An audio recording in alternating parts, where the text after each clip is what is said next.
today. Coach Gene coming back at you, celebrating another beautiful moment and a beautiful day. And we want to speak on today about shifting into the greater you. Shifting into the greater you. And so we got a little drizzles here today, but that's not going to stop us because we know that it's so important to experience all type of beautiful weather. The rain, the cold, the warmth, the snow, it's all good. Everything that God created is good. And so, just go out there, enjoy that fresh prana, breathe in that beautiful air, and go ahead and expand into your new you. I'm holding the camera today, so it's going to be a little wobbly, but I don't think that's going to interfere with getting our point across today. So this again is Coach Gene, your health and wellness coach, assisting you with tools to help you navigate from holding on to stress to alchemizing it into relaxation so that your body can get back to what it was originally designed to do, and that's heal itself. Take time right now, like this video, subscribe and share. Take time to go ahead and write into the description any wins or any struggle, stresses, or strains, things that you're dealing with, so that we can all work together as a community to enter in and shift into the greater part of our existence. It's possible, and so that's what we want to talk about as it relates to shifting into our best version, or the greater you. That is ultimately what that looks like energetically. Also, it has some physical aspects to it. So when we're talking about shifting into the greater you, we have to realize is that one of the indicators to assist you to recognizing that you're not in your optimal performance is your feelings. A lot of times we push our feelings away because feelings have, in Western culture, have been made out to be weak, feminine. But when we're dealing in energetic terms as it relates to holding on to our divinity, we have to understand that balance is key. Balance is key. So one of the main factors to you elevating and propelling into a trajectory that will serve your highest is obtaining balance. You can only be so assertive. You can only be so active.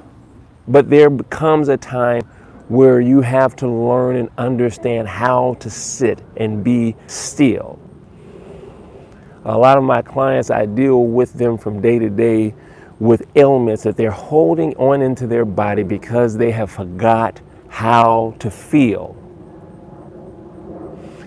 Feeling when it is that you need to take a rest, take a break, take inventory. Feeling that, okay, you don't have to press through. Life is not about a constant struggle, stress, and strain. You don't get awards by pushing yourself into a state of anxiousness, frustration. You don't get any medals for that. That's not your best and your highest. You have to give your body opportunity to regenerate, right?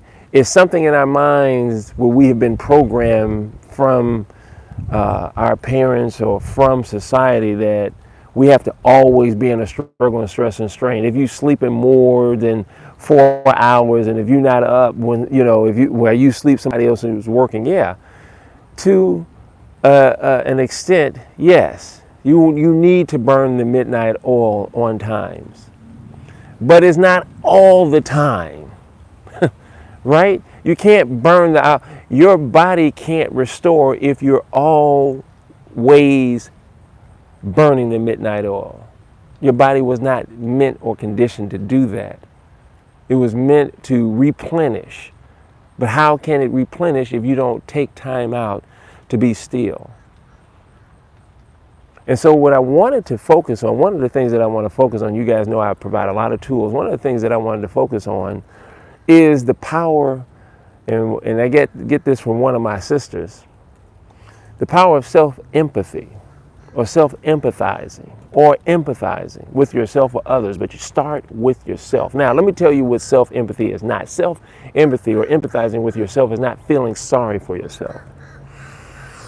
Not feeling bad for yourself. That's not going to help you. Because what you focus on and what you meditate on, that's what you're manifesting. That's what you're expanding into your reality. Self-empathy has more to do with acknowledging, recognizing your feeling state. There are going to be some things that hurt. There are going to be some things that don't feel good. And you need to acknowledge that, right? But the key is to use those feelings. Here it is. Get ready for it. Use those feelings as stepping blocks into your power and not stumbling stones into density. Wow, that's real good. I'm going to say that again. The key to empathizing and acknowledging, right? When something doesn't feel good, you lost your job, you got a diagnosis that didn't serve, you got, your finances didn't end up, a relationship broke up. That is not going to feel good. It's not going to feel pleasant. Empathizing with yourself is acknowledging those feelings, recognizing it, and then putting those feelings in proper perspective, in a proper paradigm. I'm coming up under these trees right here just to shield off some of the rain. Putting it into its proper perspective, saying, you know what? Yes, I lost my job. Yes, I broke a relationship turmoil that was this individual a part of my life so many years, and this hurts. I didn't see it coming. You acknowledge that. But then you also put it in its proper place by saying, there are people around, everybody, not everybody, but people experience relationship breakup. I'm not the first one. People experience job loss. I'm not the first one. People experience diagnosis, health diagnoses that are fearful, but you are not the first one. So what do we need to do is get a grip, get a hold of ourselves after we acknowledge, after we go through that process. See, grief and sorrow is just a part of the process. It doesn't mean you're bad. It doesn't mean that you're good. It's just a part of the process. Give yourself time to grieve. Give yourself time to the emotional content that you need in order to circulate. Some of that stuff is needed for cleansing and washing. Cleansing and washing probably strongholds that have been within your legacy or in your bloodline, in your molecular structure for generations or for lifetimes that need to be washed and cleared. But if we're not looking at this is a good word, if we're not looking at the spiritual or energetic context to the situation, the tension. See, all tension is not bad tension. This is where when we dealing with energetic thinking or things and we're thinking about good and bad, we can get swayed to not being able to see the the divine work that's being taking place. This tension, just like the tension a seed feels or experiences when it goes into the ground in order to die and germinate so that it brings forth fruit. The experience that a diamond undergoes in order, that pressure, that coal, in order to bring forth diamonds. There is a way to move through the process of life so that you are shifting again into your highest. And that's why the Creator, the universe, puts before us so many examples of the processes of life. Look at this beautiful scenery that I'm at right now. None of this would be possible if balance wasn't a part of the experience.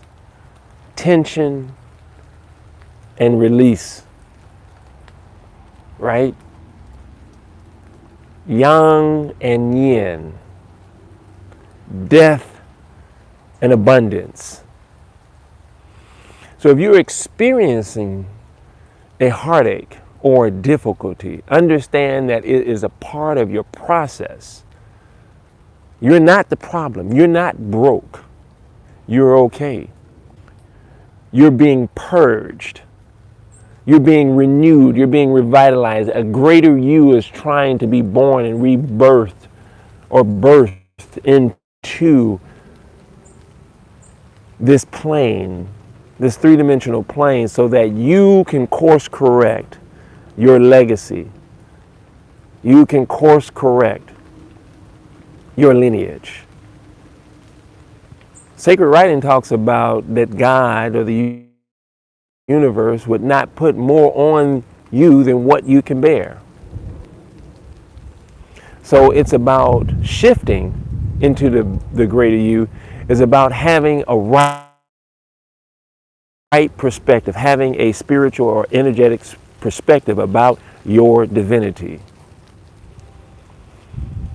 It's not about you and hurting you or chastising you, right? Because of the relationships with our parents, and I've been a parent, and I've been a child, I'm someone's son, someone's nephew, that correction doesn't have to always mean, or doesn't have to mean, or should not mean you're bad. Correction should be presented in a way where it is giving you an understanding on shifting into your best. Hey son, hey daughter, that's not serving your highest, right? I'm not about to get into that whole corporal punishment whether spanking or punishment, or whether spanking is good or bad. You be you, you do what you're supposed to do, but just understand that you're always teaching and you're always giving off a frequency. And you are, as a parent, as a mentor, you are seeding energy into the lifestyle and the belief system of the people and the souls that you're teaching and planning into, and you are responsible of being an example of compassion,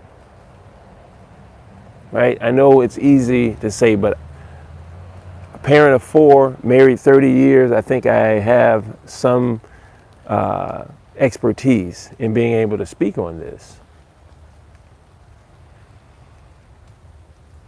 And so shifting into your highest will require self-empathy, or empathizing with yourself. Understanding that grief is a part, sorrow is only a part of the process. That you will pull yourself through, because that death or that sorrow or that anguish is just required to bring out something that could not have been experienced unless you have went through this particular situation. And as you continue to open, evolve, and understand that at the end of the day, energetically, as a spiritual being, you've always been here. So that means that you had a part in the process of agreeing to the circumstances in some place and what you're experiencing related to, and I'm not saying all, but agreeing to some situations to elevate into the greater you. Take a case in point, Nelson Mandela. People say, well, did he bring that on himself? You know what? Say it how you want to say it, but he would not have become the president of South Africa if he did not shift while he was in prison to understand, to look beyond his current situation, right? It didn't feel good. It wasn't right. It wasn't fair. But he chose to shift his perspective and use his situation, the event that was occurring in his life, as a stepping stone and not a stumbling block. You are the answer. God has selected you. You are a fingerprint. You are an amazing soul and beautiful, dynamic, divine power that needs to be experienced at its fullest and authenticity. The world needs you and your purpose and what you've been called to do.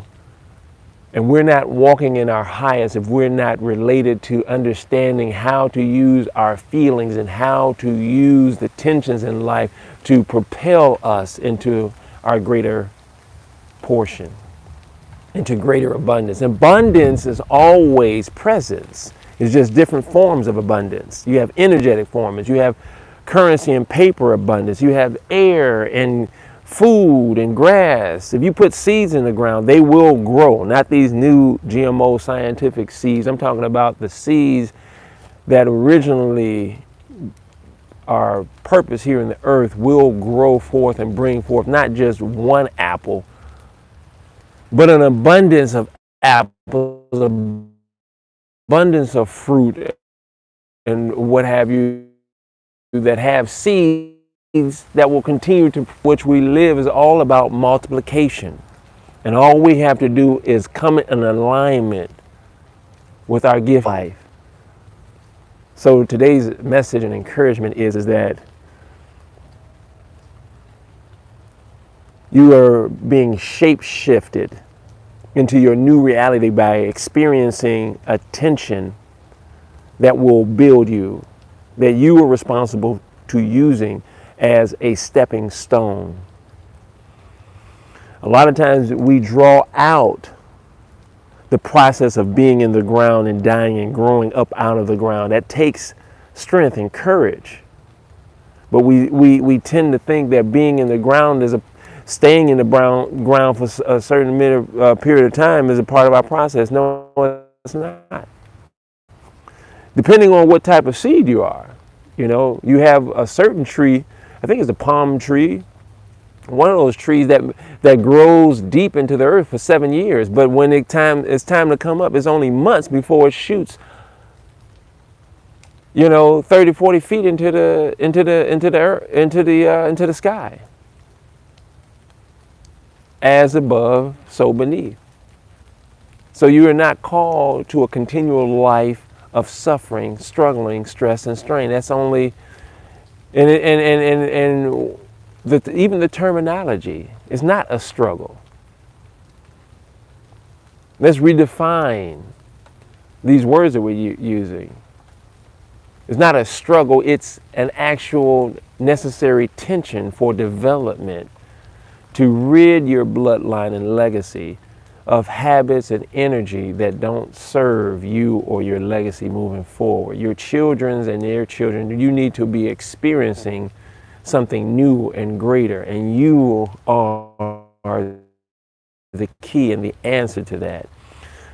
So after you go through the feelings of grief and emotional turmoil, go ahead and pick yourself up, realizing that you're not the only one experiencing that difficulty, and go ahead and walk into your newness. Go ahead and get up. Go ahead and believe right? And focus on your greater. And know it's difficult, but the difficulty is a part of the process. As a matter of fact, we don't have to look at it as being difficult. We can look at it as being necessary. It's all about how we choose energetically what words, what energy we put toward the story that we are building. So let's stop using even the term struggle, stress, and strain or difficult and just say it's necessary for our evolvement into the greater, into our greater good, into our higher calling. Okay, so that is the conclusion of today's encouragement. I hope the tools that were provided for the day were something that you can use to assist you, of course, on your journey. This is Coach Gene, encourage you always to be great, be intentional, and above all means, please be authentically you. Have an amazing day. Goodbye.